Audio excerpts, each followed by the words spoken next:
Presented by chargebackgurus.com. Steering clear of triangulation fraud. In some ways, online fraud is like any other sector in the tech industry. In order to stay profitable, they have to keep innovating. It's not always easy to extract actual cash money out of stolen credit card numbers, and most fraudsters are interested in cash and not whatever random goods they can purchase before the card gets reported and blocked. One scheme that fraudsters have come up with to maximize their ill-gotten revenue is triangulation fraud, which effectively launders stolen credit through a legitimate merchant. What can merchants do to keep from getting unwittingly entangled in triangulation fraud?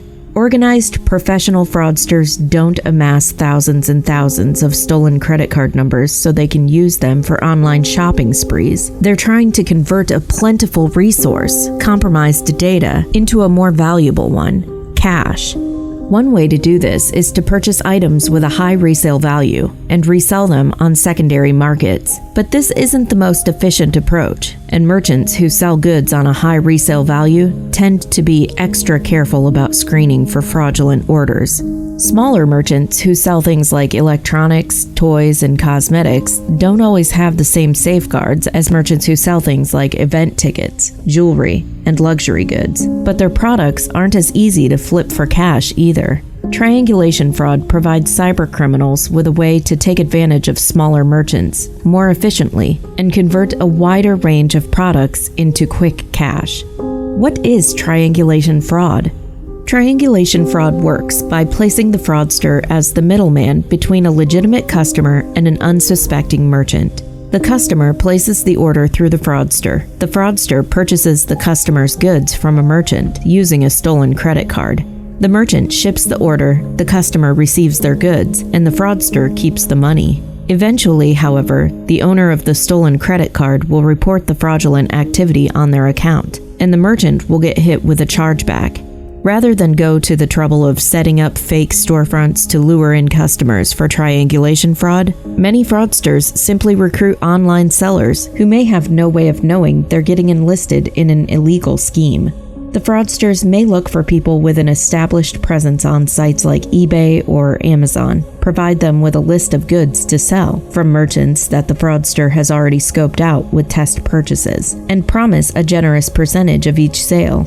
With these recruits working on their behalf, the fraudster can make a significant amount of sales with various merchants in relatively short order. What are the consequences of triangulation fraud? Triangulation fraud is extremely damaging to consumer confidence in small e-commerce stores and marketplace sellers. Normal e-commerce fraud victimizes both the cardholder and the merchant, but triangulation fraud adds two more parties to the list of victims: the customer who thought they were making a legitimate purchase, and the seller who was recruited to list the merchandise for the fraudster. The customers may be asked to return fraudulently purchased goods. The sellers may suffer harm to their reviews and online reputation, and the fraudster, more often than not, disappears before any consequences can fall to them. Ultimately, the gravest danger for merchants is that every triangulation fraud sale is a chargeback waiting to happen. These would be considered true fraud chargebacks, and as such, merchants carry the financial liability and have no way to fight them the way they can with friendly fraud chargebacks. Each chargeback carries costly fees, and each chargeback is counted against the merchant's chargeback ratio. Once that ratio exceeds a certain threshold, usually as low as 1%, they may incur penalties from their bank or card network. Merchants who carry a high chargeback ratio for too long may even lose their merchant accounts and get placed on an industry watch list. What makes triangulation fraud especially nasty is that it tends to involve lots of small individual purchases rather than one big high-value purchase. That means that a merchant selected as a target for the triangulation fraud can end up with a high number of chargebacks, each of which, no matter how small, carries fees and counts the same against a rising chargeback ratio. How can merchants avoid triangulation fraud?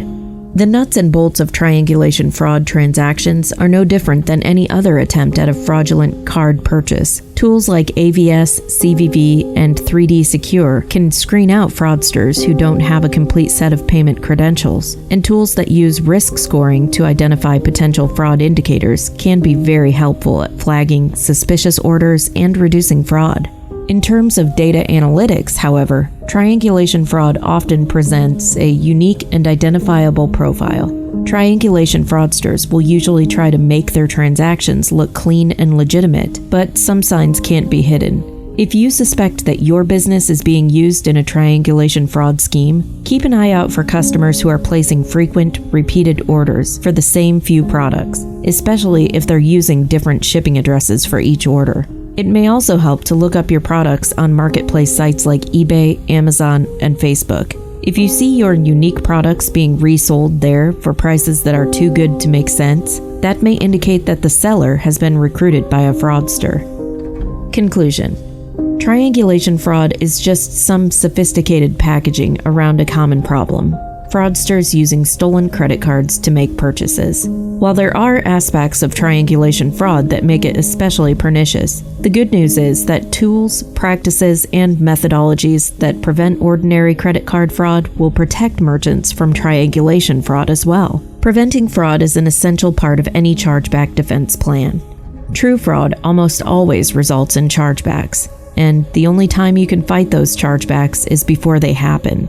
By including robust anti-fraud defenses in your chargeback prevention strategy, you can cut down on unwinnable true fraud disputes and focus more of your resources on fighting illegitimate and fraudulent chargebacks instead. To learn more, visit chargebackgurus.com.